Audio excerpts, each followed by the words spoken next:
Hello students, कैसे हैं आप लोग। और ये है क्लास 10 का लेक्चर नंबर 8। इसके पहले के 7 लेक्चर प्लेलिस्ट में ऊपर पड़े हुए हैं। अगर किसी ने ना देखा हो, किसी ने कोई वीडियो ना देखा हो किसी भी टॉपिक का, तो वो जाके देख ले पहले, उसके बाद ही इस वीडियो में आए। तो बेटा आज के वीडियो में हम लोग लाइट चैप्टर का हल्का ओवरव्यू लेते हुए इसके न्यूमेरिकल पे बात करेंगे। देखेंगे कि न्यूमेरिकल कैसे पढ़ना है, क्वेश्चन कैसे पढ़ना है, उसके बाद उसमें क्या क्या दिया गया है हम कैसे पता करेंगे, कौन सा फॉर्मूला लगेगा, मतलब कि न्यूमेरिकल कैसे सॉल्व करना है बहुत ही ईजी तरीके से, वो सारी चीज़ें देखेंगे। तो चलिए टाइम को बिना वेस्ट किए हुए आज का टॉपिक, आज का लेक्चर स्टार्ट करते हैं। जैसा कि अभी मैंने बताया कि आज हम लोग क्या पढ़ेंगे, लाइट चैप्टर का ओवरव्यू लेते हुए मतलब रिवीजन टाइप में की पॉइंट्स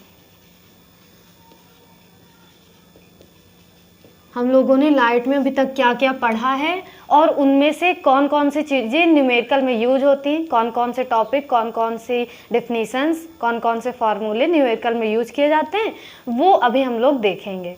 तो बेटा सबसे पहले लाइट चैप्टर में हम लोगों ने पढ़ा था लाइट क्या है। लाइट की डेफिनेशन सभी को याद है। प्रकाश एक प्रकार की ऊर्जा है जिसकी सहायता से हमें वस्तुएं दिखाई देती हैं, वो और भी बहुत सारी चीज़ें। फिर प्रकाश का गुण पढ़ा था। उसके बाद पढ़ा था प्रकाश का अपवर्तन क्या है, प्रकाश का अपवर्तन क्या है, पढ़ा था दर्पण क्या है, दर्पण कितने प्रकार के होते हैं, अवतल दर्पण, उत्तल दर्पण। अवतल दर्पण जिसके बाहरी सरफेस में पेंट हो, अवतल दर्पण कनकेव मिरर जिसके बाहरी सरफेस पे पेंट हो, कन्वेक्स मिरर जिसके आंतरिक सरफेस पे, इनवर्ट सरफेस पे पेंट हो, उसे हम कहते हैं उत्तल दर्पण। ये क्या है, उत्तल, और ये क्या है, अवतल। उसके बाद हम लोगों ने पढ़ा प्रकाश का परावर्तन क्या है। परावर्तन क्या है, जब प्रकाश किसी चिकने या पॉलिशदार तल से टकराती है तो टकरा के उसी माध्यम में वापस लौट जाती है। इस घटना को रिफ्लेक्शन ऑफ लाइट या प्रकाश का परावर्तन कहते हैं। ये चीज़ें हम लोगों ने पढ़ी थी। और फिर हम लोगों ने पढ़ा था परावर्तन के नियम। परावर्तन के 2 नियम पढ़े थे, कौन कौन सा। नियम नंबर 1 पढ़ा था परावर्तन का, एंगल आई बराबर एंगल आर। आपतन कोण का मान परावर्तन कोण के बराबर होता है। Incident angle is equal to reflected angle. आपतन कोण का मान परावर्तन कोण के बराबर होता है। नियम नंबर 2 पढ़ा था, आपतित किरण, परावर्तित किरण तथा अभिलंब तीनों एक ही तल पर होते हैं। आपतित किरण, परावर्तित किरण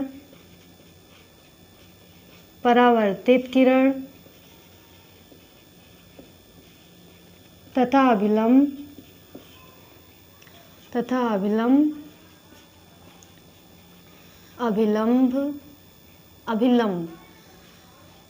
तीनों एक ही तल पर होते हैं।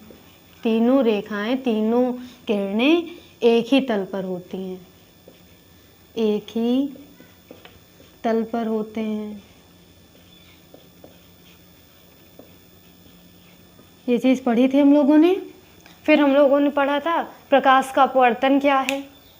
प्रकाश का अपवर्तन क्या है, जब प्रकाश किरण एक माध्यम से दूसरे माध्यम में प्रवेश करती है तो वो अपने मार्ग से थोड़ा विचलित हो जाती है। इस घटना को हम लोगों ने कहा था प्रकाश का अपवर्तन। याद आया कुछ। ये चीज़ें अगर आपको बहुत ही डीपली पढ़नी है तो आप पहले के वीडियो देख लीजिए, आपको ये चीज़ें एकदम क्लियर हो जाएंगी। ठीक है, तो प्रकाश का अपवर्तन क्या है, जब कोई प्रकाश किरण ये माध्यम 1 था, ये माध्यम 2 था, जब कोई प्रकाश किरण एक माध्यम से दूसरे माध्यम में प्रवेश करती है तो इसको ऐसे सीधे जाना चाहिए था, लेकिन ये अपने मार्ग से थोड़ा विचलित हो जाती है।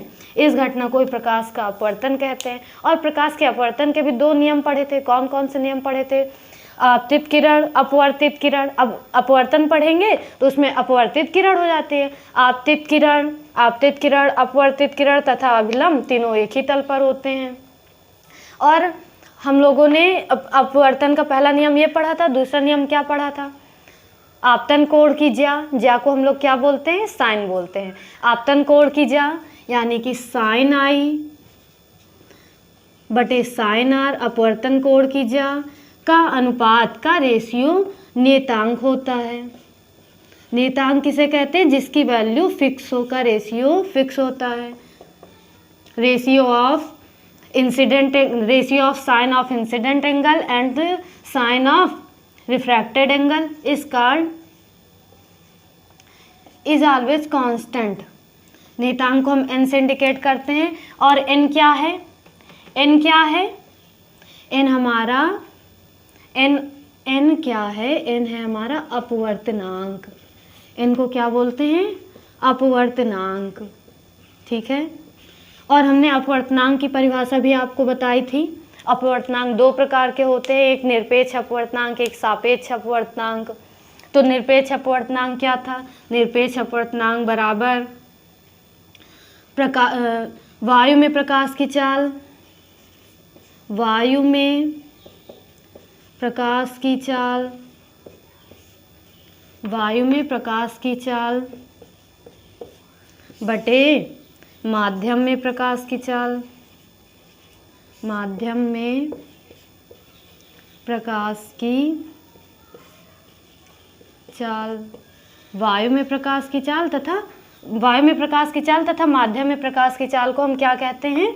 निरपेक्ष अपवर्तनांक कहते हैं। इसे हम काहे से इंडिकेट करते हैं? n से।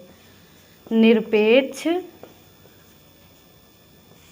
अपवर्तनांक,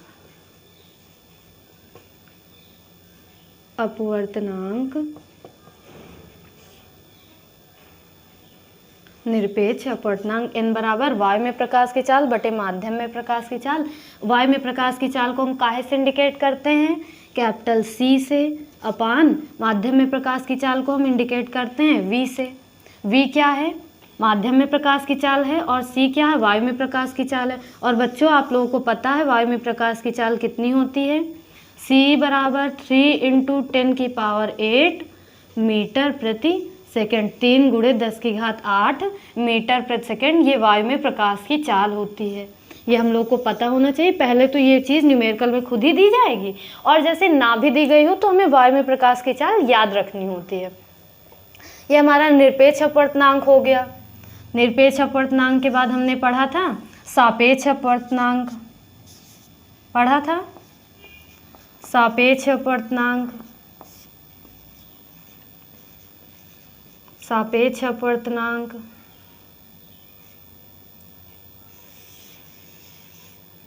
सापेक्ष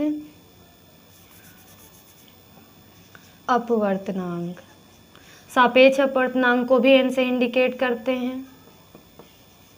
सापेक्ष अपवर्तनांक क्या है? Relative refractive index, relative refracted index. और ये क्या था? ये है absolute refracted index, absolute refracted index और रिलेटिव रिफ्रैक्टेड इंडेक्स। सापेक्ष अपवर्तनांक क्या है?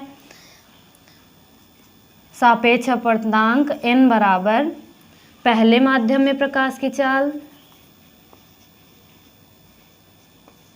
पहले माध्यम में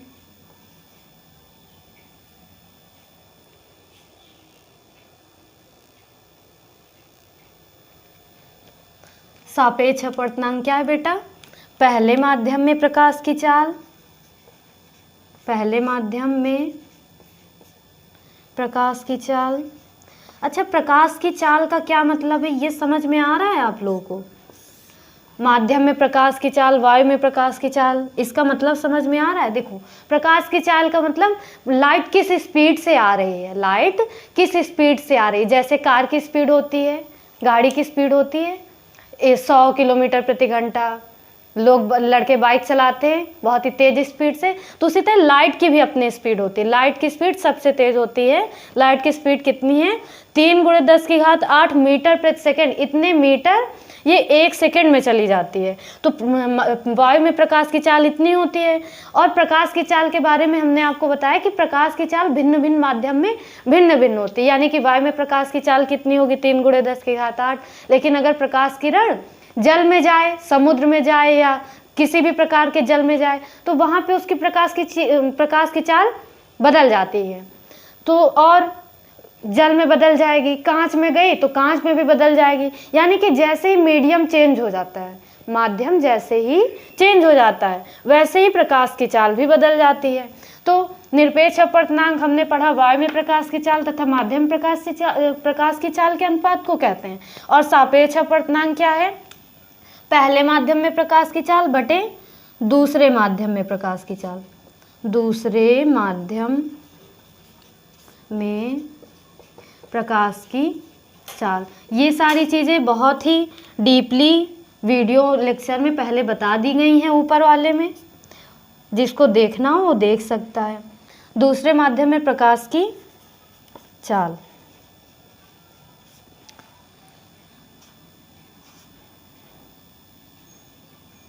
n बराबर v1 अपान v2। n बराबर v1 अपान v2। n बराबर v1 अपान v2।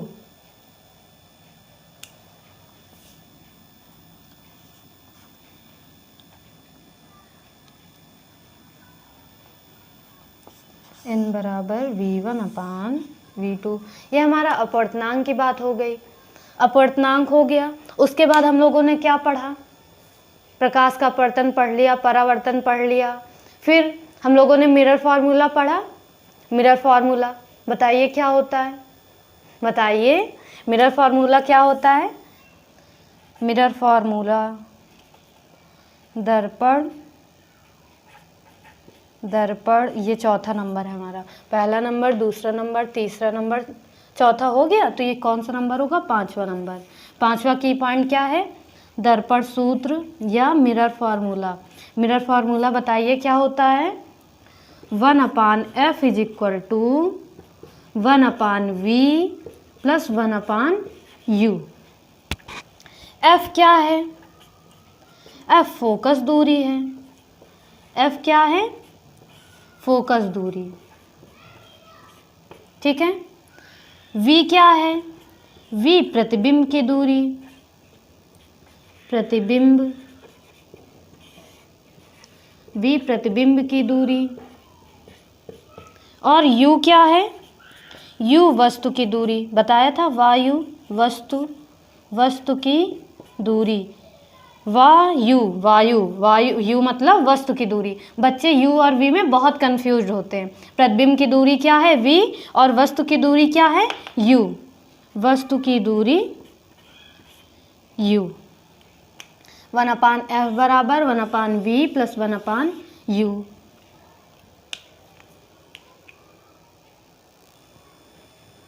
मिरर फार्मूला हम लोगों ने पढ़ा। मिरर फार्मूला क्या होता है? 1/f बराबर 1/v प्लस 1/u। ये मोस्ट इम्पॉर्टेंट फार्मूला है। इसी के न्यूमेरिकल आप लोगों को पढ़ने हैं। उसके बाद 5 नंबर तक हो गया था। छठवां नंबर क्या है? आवर्धन क्षमता, या इसे ही हम लोग बोलते हैं रेखीय आवर्धन। आवर्धन क्षमता, इसे हम क्या बोलते हैं इंग्लिश में? मैग्निफिकेशन।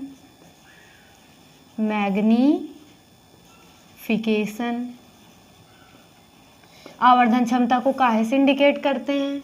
m से। आवर्धन क्षमता को काहे से इंडिकेट करते हैं? m से। आवर्धन क्षमता को ही रेखीय आवर्धन बोला जाता है। आवर्धन क्षमता बराबर प्रतिबिंब की ऊंचाई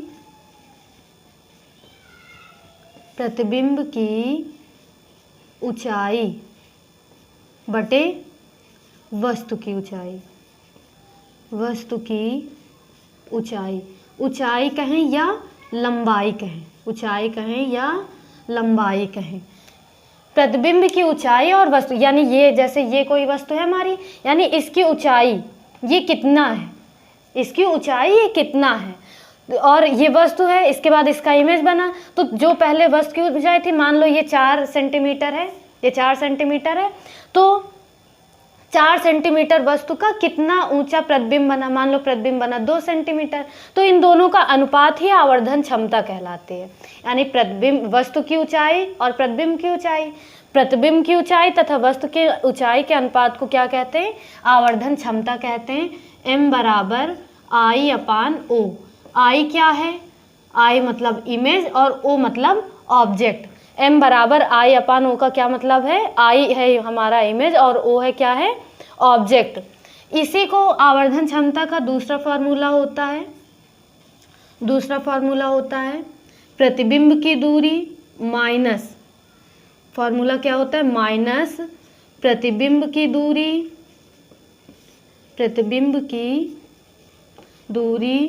बटे वस्तु की दूरी,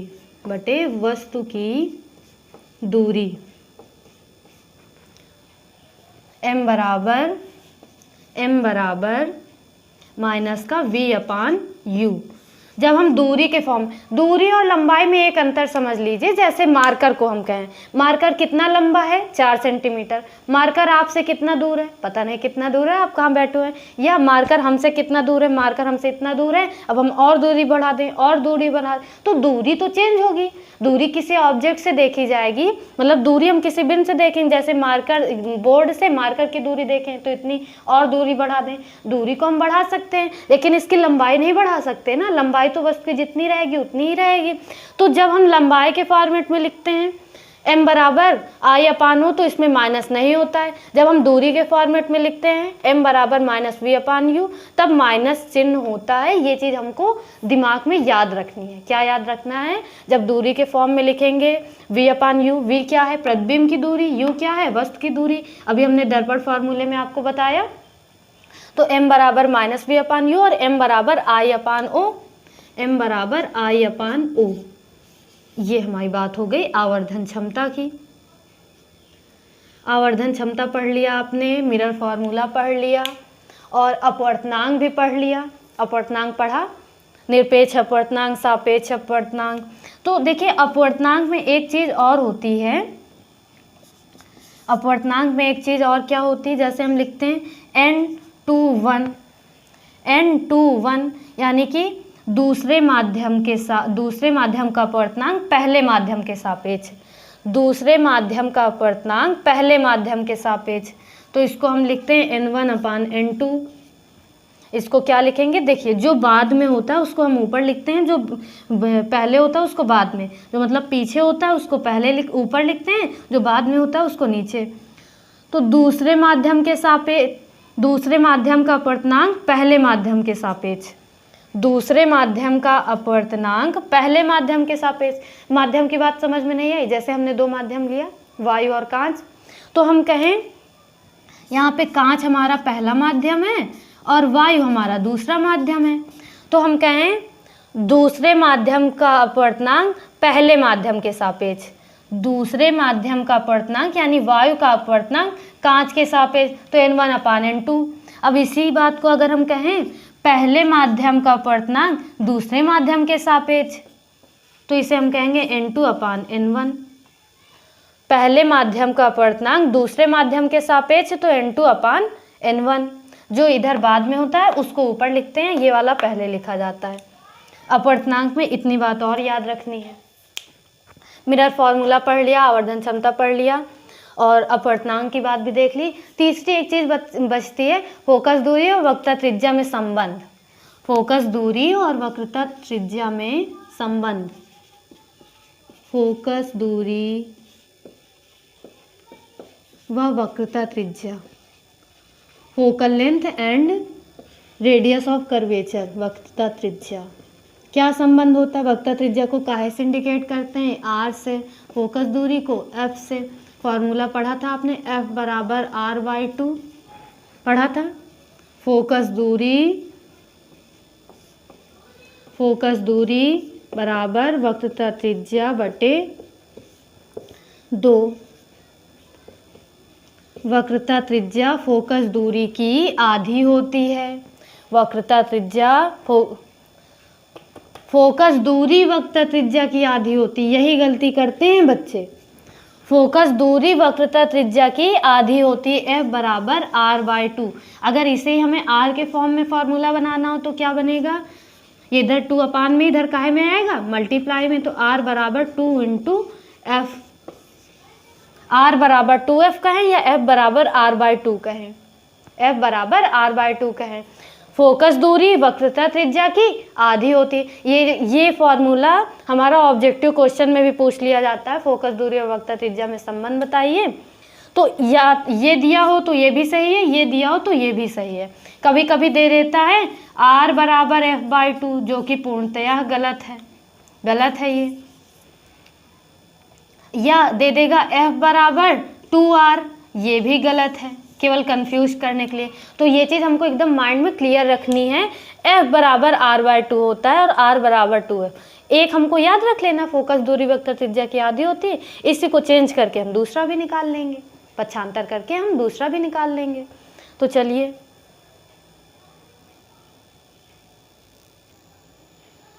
अब सबसे इम्पॉर्टेंट चीज़, चिन्ह, साइन कन्वर्जन। चिन्ह कैसे लेंगे? अवतल दर्पण में ये अवतल दर्पण के लिए इधर लिखना है और उधर उत्तल दर्पण के लिए। ये दूरियां कैसे लेते हैं, कैसे पॉजिटिव नेगेटिव आई, ये सब हम पिछले वीडियो में बता चुके हैं। आपको अगर बहुत ही अच्छे से जानना है तो उसमें जाके देखें। उत्तल दर्पण, उत्तल दर्पण। अवतल दर्पण की फोकस दूरी किस सिंबल के साथ लेते हैं? फोकस दूरी बताइए अवतल दर्पण की माइनस में लेते हैं। माइनस में क्यों लेते हैं? ऐसे हमारा उत्तल दर्पण बनता है, ऐसे बनता है। ये हमारा उत्तल दर्पण है, ये हमारा ध्रुव था, ये फोकस था, ये वक्ता केंद्र है। तो हमने बताया था जो दूरी ध्रुव की ओर लेते हैं उनको पॉजिटिव, जो दूरी ध्रुव से दूर की ओर लेते हैं उनको नेगेटिव। तो ध्रुव से बाहर की ओर जाने पे ये दूरियां पड़ेंगी, तो ये दूरियां कैसी पड़ेंगी? माइनस में पड़ेंगी। तो फोकस दूरी, अवतल दर्पण की फोकस दूरी माइनस। वक्रता त्रिज्या, वक्रता त्रिज्या माइनस वस्तु की दूरी, वस्तु की दूरी माइनस प्रतिबिंब की दूरी। प्रतिबिंब की दूरी के दो कंडीशन थे। अगर प्रतिबिंब आभासी, प्रतिबिंब कैसा? आभासी, यानी कि इधर पीछे बने, इधर बने, तो प्रतिबिंब प्लस में लेंगे। अगर प्रतिबिंब वास्तविक तो काहे में लेंगे? माइनस में लेंगे। अब उत्तल दर्पण देखते हैं। उत्तल दर्पण की फोकस दूरी, फोकस दूरी देखिए, उत्तल दर्पण बना लीजिए। यह है हमारा उत्तल दर्पण, दबे हुए सरफेस पे पेंट कर दिया। ये यहाँ पे ध्रुव है इसका, ये ध्रुव है। फोकस दूरी इधर, वक्ता त्रिज्या, वक्ता केंद्र भी इधर। तो फोकस दूरी अब हम दर्पण की ओर इधर से आ रहे हैं, दर्पण की ओर आ रहे हैं। दर्पण की ओर आते हैं तो काहे में लेते हैं? प्लस में लेते हैं। तो उत्तल दर्पण की फोकस दूरी काहे में? प्लस में। वक्रता त्रिज्या, वक्रता त्रिज्या काहे में लेंगे? माइनस में लेंगे। वक्रता त्रिज्या काहे में लेंगे? माइनस में लेंगे। और वस्तु की दूरी चाहे उत्तल दर्पण हो चाहे अवतल दर्पण हो, काहे में होगी? माइनस में होगी। और प्रतिबिंब की दूरी काहे में होगी? प्लस में होगी। प्रतिबिंब की दूरी उत्तल दर्पण में काहे में लेंगे? प्लस में लेंगे। उत्तल दर्पण में हमेशा आभासी प्रतिबिंब ही बनता है। तो देखिए, अवतल दर्पण में फोकस दूरी माइनस, वक्ता त्रिज्या माइनस, वस्तु की दूरी भी माइनस। प्रतिबिंब आभासी बनेगा तो प्लस में लेंगे, प्रतिबिंब वास्तविक बनेगा तो माइनस में लेंगे। या इसी को हम उल्टा बात कहें, अगर प्लस में प्रतिबिंब आ रहा है तो प्रतिबिंब कैसा बनेगा? आभासी। अगर प्रतिबिंब की दूरी माइनस में आ रही है तो प्रतिबिंब कैसा बनेगा? वास्तविक। सेम एज उत्तल दर्पण की फोकस दूरी प्लस में, रेडियस ऑफ कर्वेचर वक्ता त्रिज्या माइनस में, ऑब्जेक्ट डिस्टेंस वस्तु की दूरी माइनस में, प्रतिबिंब की दूरी प्लस में। वस्तु की दूरी चाहे जो दर्पण ले हमेशा माइनस में रहती है, u हमेशा माइनस में रहेगा, v प्लस भी हो सकता है और माइनस भी हो सकता है। उत्तल दर्पण में v हमेशा प्लस में रहेगा। वस्तु की दूरी को u से, वक्ता त्रिज्या को r से, फोकस दूरी को f से इंडिकेट करते हैं। और चलिए न्यूमेरिकल देखते हैं बेटा। किसी उत्तल दर्पण की वक्ता त्रिज्या 3 सेंटीमीटर है, फोकस दूरी ज्ञात कीजिए। पहले आप वीडियो को पॉज करके क्वेश्चन पढ़ लीजिए। किसी उत्तल दर्पण की वक्रता त्रिज्या 3 सेंटीमीटर है, फोकस दूरी ज्ञात कीजिए। क्वेश्चन को तब तक पढ़ना है जब तक कि हमको समझ में ना आ जाए क्वेश्चन में क्या दिया गया है। किसी उत्तल दर्पण की वक्रता त्रिज्या 3 सेंटीमीटर है। क्या है 3 सेंटीमीटर? वक्रता त्रिज्या। और हमको क्या निकालना है? फोकस दूरी।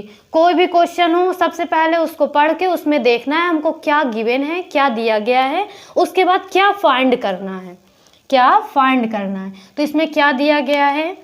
उत्तल दर्पण की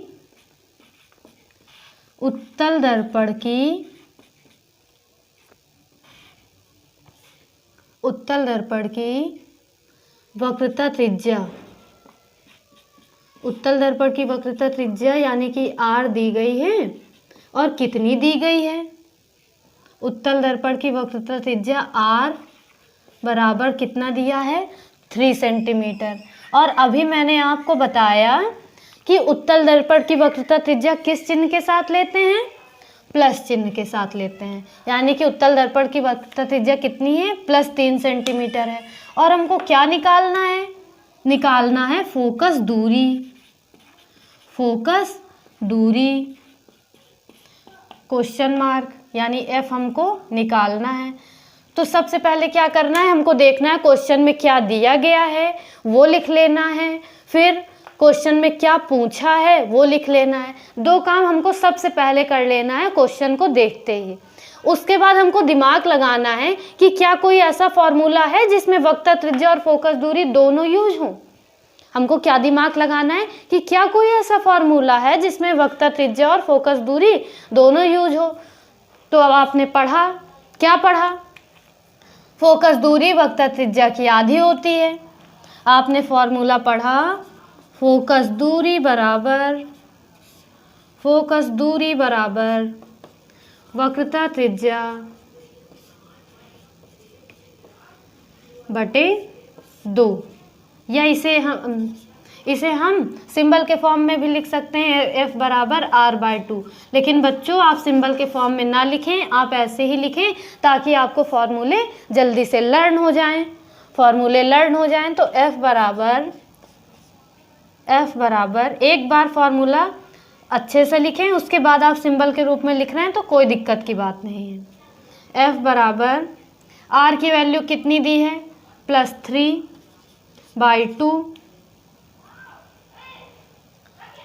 3/2 यानी F क्या आ गया हमारा? 2 का भाग दे दो 3 में। 2 1 जा 2, 2 5 जा 10 यानी कि F आ गया हमारा 1.5 सेंटीमीटर। ये सेंटीमीटर में थी तो ये भी सेंटीमीटर में आएगी। फोकस दूरी क्या आ गई? F बराबर 1.2 सेंटीमीटर। यही हमारा आंसर है। अब देखते हैं सेकंड क्वेश्चन क्या है? किसी अवतल दर्पण की फोकस दूरी 20 सेंटीमीटर है। किसी अवतल दर्पण की, इसमें क्या था? उत्तल दर्पण, इसमें क्या है? अवतल दर्पण। क्वेश्चन में एक एक वर्ड ध्यान से पढ़ना है। किसी अवतल दर्पण की फोकस दूरी, इसमें क्या गिवन है? फोकस दूरी। और क्या पूछा है? वक्रता त्रिज्या पूछा है। यानी कि क्या लिख लेंगे? अवतल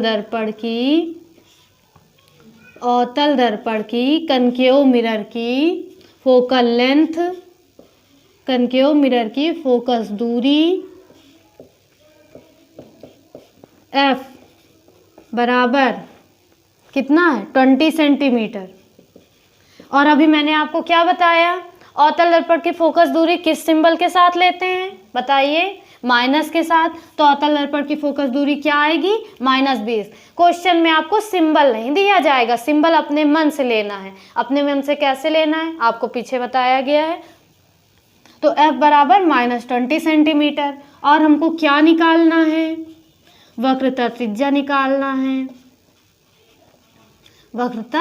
निकालना है। R बराबर क्वेश्चन मार्क। अब हमको फिर से दिमाग लगाना है कि क्या कोई ऐसा फॉर्मूला है जिसमें फोकस दूरी और वक्रता त्रिज्या दोनों हो। है ऐसा फॉर्मूला? बिल्कुल है, अभी आपने पढ़ा। फोकस दूरी बराबर वक्रता त्रिज्या बटे 2, F बराबर R/2। अब हमको क्या निकालना है? R निकालना है। तो हम R के फॉर्म में फॉर्मूला नहीं चेंज कर लेंगे? बिल्कुल चेंज कर लेंगे, बहुत आसान होता है। 2 इधर अपान में, इधर काहे में आएगा? मल्टीप्लाई में हो जाएगा। तो R बराबर फॉर्मूला बन गया 2F, और F हमको पता है, F की वैल्यू रख दीजिए। F की वैल्यू है -20, तो R हमारा क्या आ जाएगा? -40 सेंटीमीटर। वक्रता त्रिज्या कितनी आ गई? -40 सेंटीमीटर। ये तो बहुत हल्के हल्के सवाल हैं, इनसे आपका न्यूमेरिकल का बेस तैयार कर रहे हैं। अभी हम क्या तैयार कर रहे हैं? बेस। कैसे क्वेश्चन पढ़ना है, क्या गिवन है, कैसे लिखना है, कैसे फॉर्मूला लगाना है, ये तैयार करना है।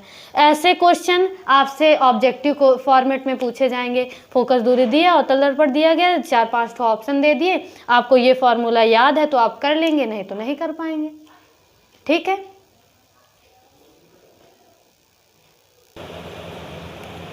अगला क्वेश्चन देखते हैं बेटा। एक उत्तल दर्पण की फोकस दूरी 15 सेंटीमीटर है। एक उत्तल दर्पण की फोकस दूरी, किसकी फोकस दूरी? उत्तल दर्पण की। किसकी फोकस दूरी? उत्तल दर्पण की फोकस दूरी 15 सेंटीमीटर है। एक वस्तु इसके मुख्य अक्ष पर ध्रुव से 30 सेंटीमीटर की दूरी पर रखी है। क्या रखी है? 30 सेंटीमीटर की दूरी पे, 30 सेंटीमीटर की दूरी पर क्या रखी है? वस्तु रखी है।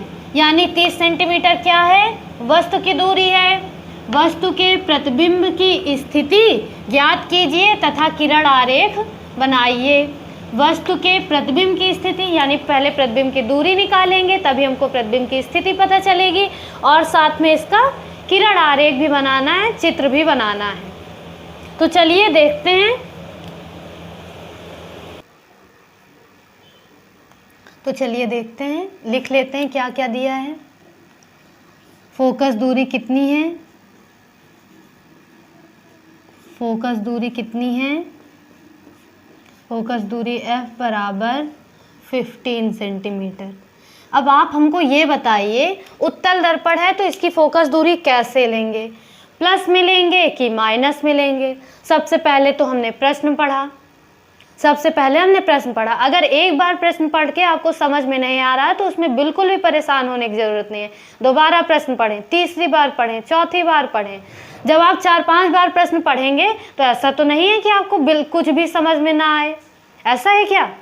एक बार में नहीं आ रहा तो उसमें बिल्कुल भी नहीं घबराना है। उसको दूसरी बार पढ़ें, तीसरी बार पढ़ें, उसके बाद भी नहीं आया तो पढ़ें। तो सबसे पहले प्रश्न पढ़ना है। प्रश्न पढ़ने के बाद हमको देखना है क्या दिया गया है। उत्तल दर्पण की फोकस दूरी दी गई 15 सेंटीमीटर, हमने लिख लिया। दिमाग लगाना है, उत्तल दर्पण की फोकस दूरी काहे में होती है? हमको पता है प्लस में होती है। तो 15 नहीं, +15। ये हमको अपने मन से लेना है। ये हमको क्वेश्चन नहीं देगा कि -15 लेना है, +15। ये हमको बता दिया गया कि उत्तल दर्पण फोकस दूरी प्लस में होती है, ये हमको खुद से लेना है। फोकस दूरी लिख लिया। उसके बाद क्या गिवन है? गिवन है वस्तु की दूरी। मुख्य अक्ष पर ध्रुव से 30 सेंटीमीटर की दूरी पर वस्तु रखी है। यानी मुख्य अक्ष बनती थी, ध्रुव से 30 सेंटीमीटर की दूरी पे वस्तु रखी है। यानी कि वस्तु की दूरी को काहे से इंडिकेट करते हैं? U से। U बराबर दिया है 30 सेंटीमीटर। और मैंने आपको क्या बताया? वस्तु की दूरी चाहे उत्तल दर्पण हो, चाहे अवतल दर्पण हो, चाहे कनकेव मिरर हो, चाहे कन्वेक्स मिरर हो, ऑब्जेक्ट डिस्टेंस हमेशा निगेटिव ली जाती है। तो ये 30 नहीं, -30। उसके बाद हमको क्या निकालना है? प्रतिबिंब की स्थिति निकालना है। तो प्रतिबिंब की स्थिति निकालने के लिए हमको पहले प्रतिबिंब की दूरी निकालनी पड़ेगी। प्रतिबिंब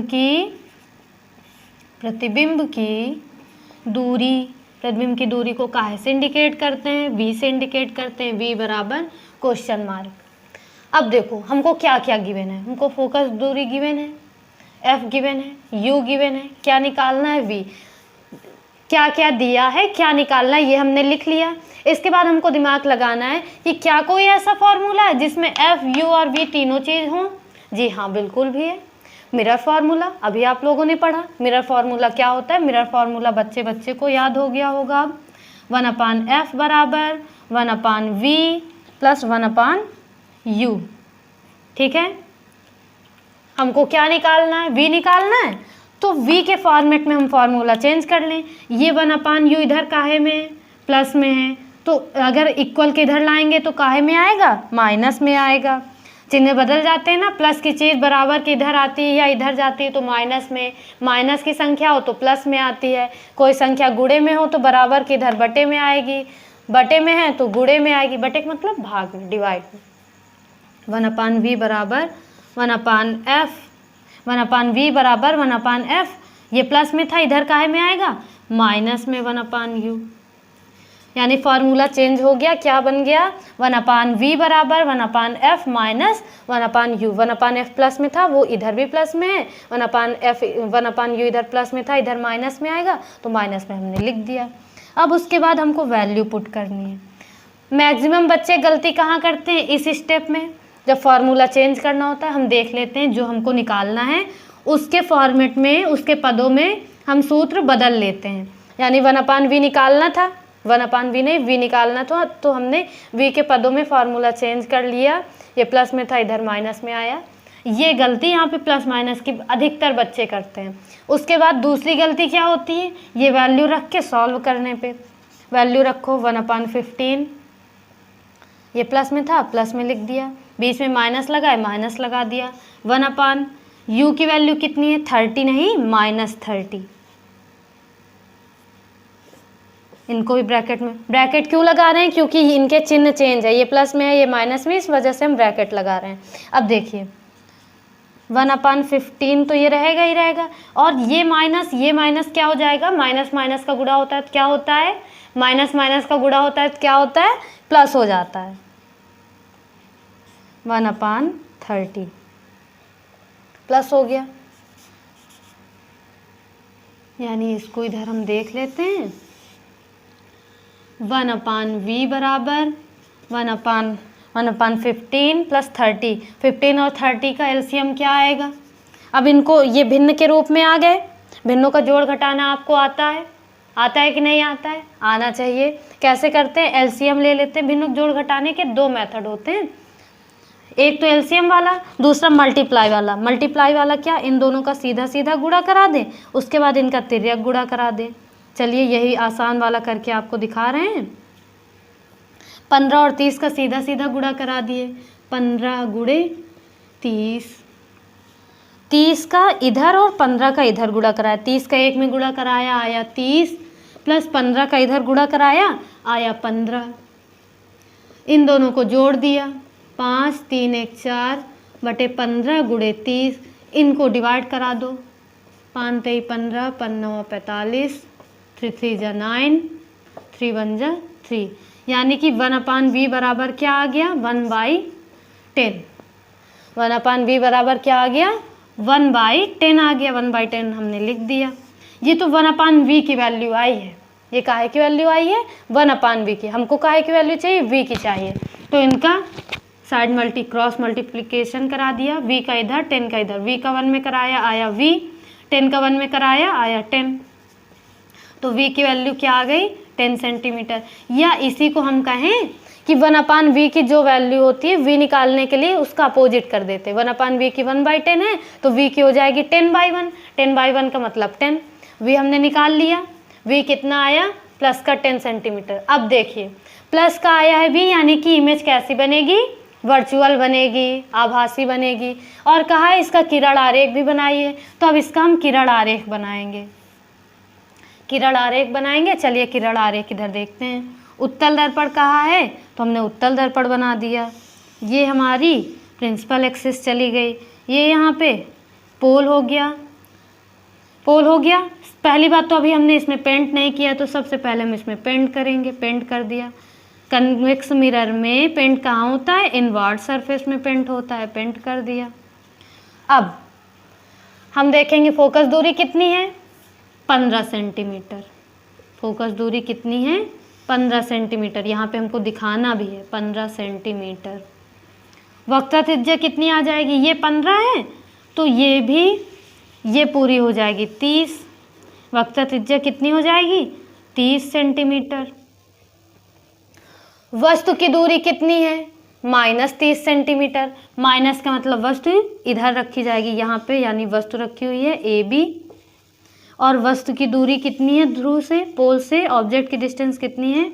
-30 सेंटीमीटर, या केवल 30 लिख दें, इसमें इंडिकेट करने में माइनस लिखें चाहे ना लिखें, यहाँ जब सॉल्व करेंगे तब माइनस प्लस बहुत ज़रूरी है।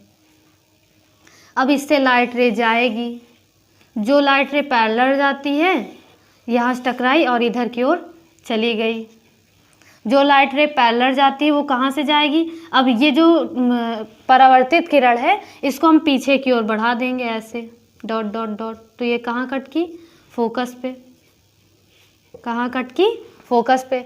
इमेज फॉर्मेशन कैसे करते हैं ये सारे नियम पीछे हम पढ़ा चुके हैं, ठीक है। और दूसरा नियम हमने क्या बताया था? अगर कोई प्रकाश किरण फोकस से जा रही है तो वो प्रिंसिपल एक्सिस के पैरेलल हो जाती है। तीसरा नियम पढ़ाया था हमने, अगर कोई प्रकाश किरण वक्रता त्रिज्या से जा रही है तो वो वक्रता त्रिज्या से ही टकरा के वापस आ जाएगी। तो यहाँ पे हमको दूसरा नियम नहीं लगाना, तीसरा नियम लगाना है, प्रकाश किरण वक्रता त्रिज्या से जाए। यहाँ तक तो सीधी जाएगी, इसके आगे डॉट डॉट करके जाएगी। क्यों डॉट डॉट करके जाएगी? क्योंकि यहाँ पे पेंट है और रियल में लाइट रे नहीं जाती हैं, जाती हुई अपीयर होती हैं, जाती हुई प्रतीत होती हैं। अब जहाँ पे ये रिफ्लेक्टेड, ये लाइन ऐसे गई थी, टकरा के इधर चली गई, ये लाइन ऐसे जा रही थी, टकराई, टकराने के बाद फिर से ऐसे आ गई, यहाँ से गई, इसी में टकरा गई, और जो टकराई उसको हमने पीछे बढ़ा दिया। जहाँ पे ये दोनों लाइन यहाँ पे कट की तो यहीं पे इसका इमेज बन जाएगा, और इमेज की डिस्टेंस कितनी आई है? 10 सेंटीमीटर। ये पूरी फोकस दूरी 15 थी, 10 इतनी आ गई, इतनी 5 होगी।